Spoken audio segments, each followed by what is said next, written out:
৪৭ নম্বর অঙ্কটি দেখো এখানে বলা আছে যে একটি কাজ এ 1/3 অংশ করে 5 দিনে এবং বি ওই কাজটি করে 2/5 অংশ 10 দিনে এবং এ ও বি একত্রে এই কাজটি কত দিনে করতে পারে। তাহলে এখানে দেখো এ একটি কাজের 1/3 অংশ করে 5 দিনে, তাহলে এ সেই কাজটির সম্পূর্ণ অংশ করতে পারে 3/15 দিনে এবং বি ওই কাজটি 2/5 অংশ করে 10 দিনে, তাহলে বি ওই কাজটি সম্পূর্ণভাবে করতে পারে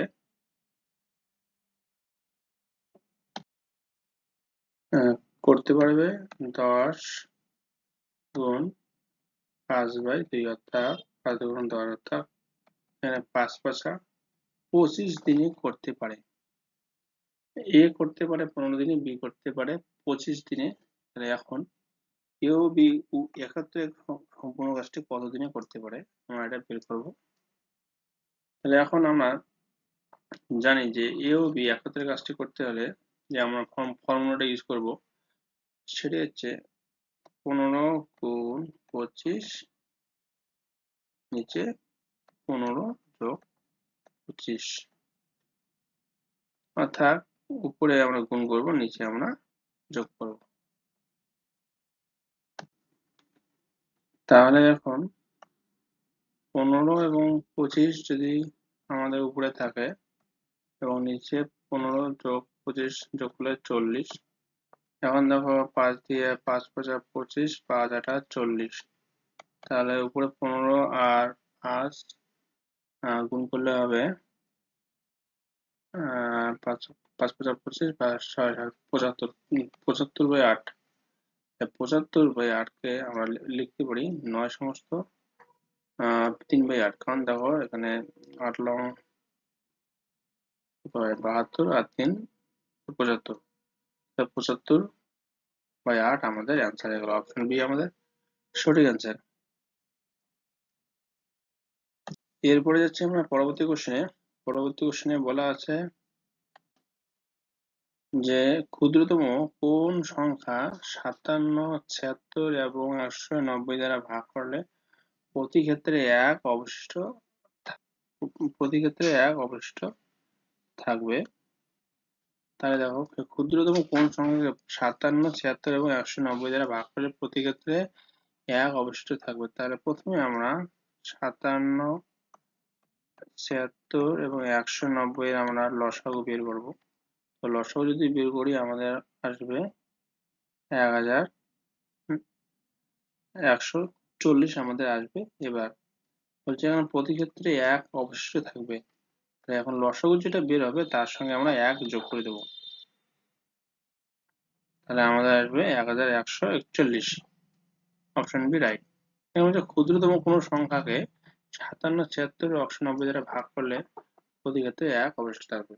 প্রথমে আমরা 57, 76, 190 লসাগু বের করবো, বের করলে আমাদের হবে 1140, তার সঙ্গে আমরা 1 যোগ করে দেবো, কারণ এখানে বলা আছে প্রতি ক্ষেত্রে 1 অবশিষ্ট থাকবে। এরপরে হচ্ছে পরবর্তী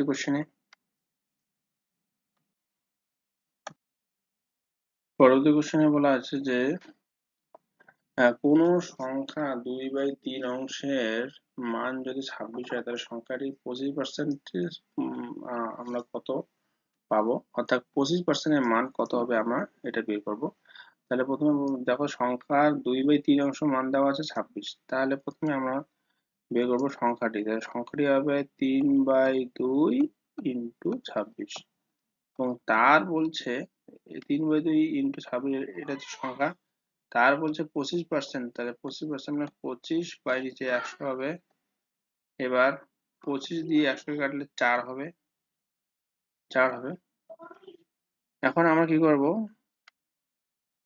2 দুগুণ 4 এবং 2 অক্ষে 2, 13, 13 দুগুণ 26, তাহলে উপরে হবে 3 এবং 13 গুণ করলে হবে 39, নিচে 2 দুগুণ 4 আমাদের হবে।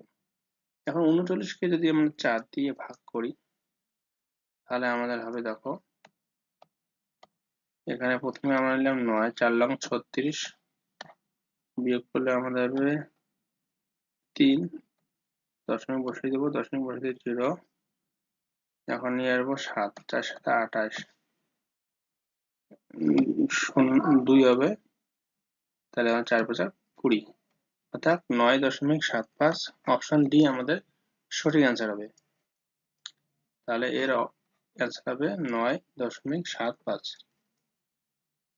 এরপরে যাচ্ছে পরবর্তী কোশ্চেনে।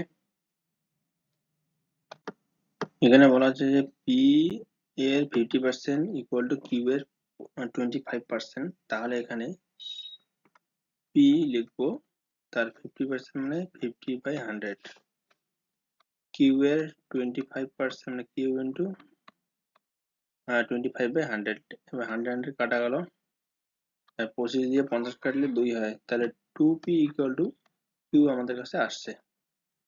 এখন আমরা বের করবো পি ইকুয়াল টু কিউ এর x%, তাহলে x ইকুয়াল টু কত হবে, তাহলে p ইকুয়াল টু আমরা পাচ্ছি কত না, এখানে পাচ্ছি 2p ইকুয়াল টু কিউ পাচ্ছি, তার জন্য p এর জায়গায় p এবং কিউ এর জায়গায় আমরা 2p লিখে দেবো।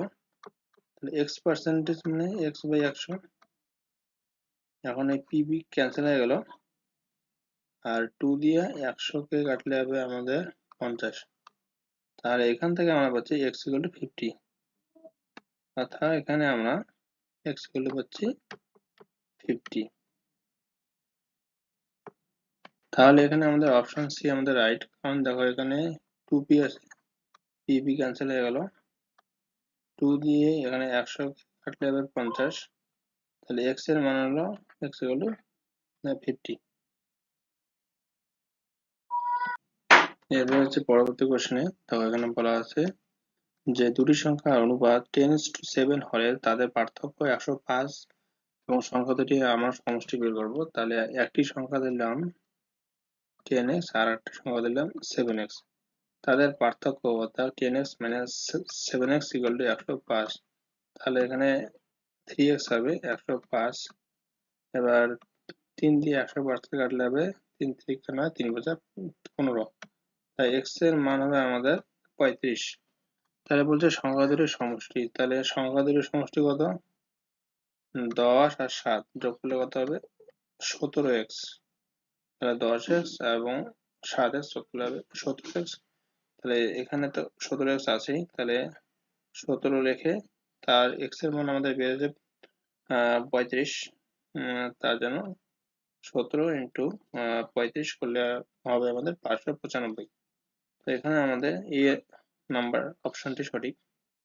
প্রথমে আমরা সংখ্যা দুটি ধরলাম 10x এবং 7x, তাতে পার্থক্য অর্থাৎ বিয়োগ করলাম, বিয়োগ করলে আসলো আমাদের কত 105, তাহলে এখান থেকে আমাদের ক্যালকুলেশন করলে x এর মান আসবে আমাদের 35। যদি আমাদের বের করতে বলছে সংখ্যা দুটির সমষ্টি, তাহলে 10x আর 7x যোগ করলে হয় 17x, তাহলে 17x এর মান আসবে 595। নেক্সট টাইমে আমরা আরো তোমাদের ম্যাথগুলি সলভ করে দেখাবো। তো আশা করি ভিডিওটি বুঝতে পেরেছো, যদি ভালো লাগে তাহলে লাইক শেয়ার এবং সাবস্ক্রাইব করতে ভুলবে না। ভিডিওটি দেখার জন্য ধন্যবাদ।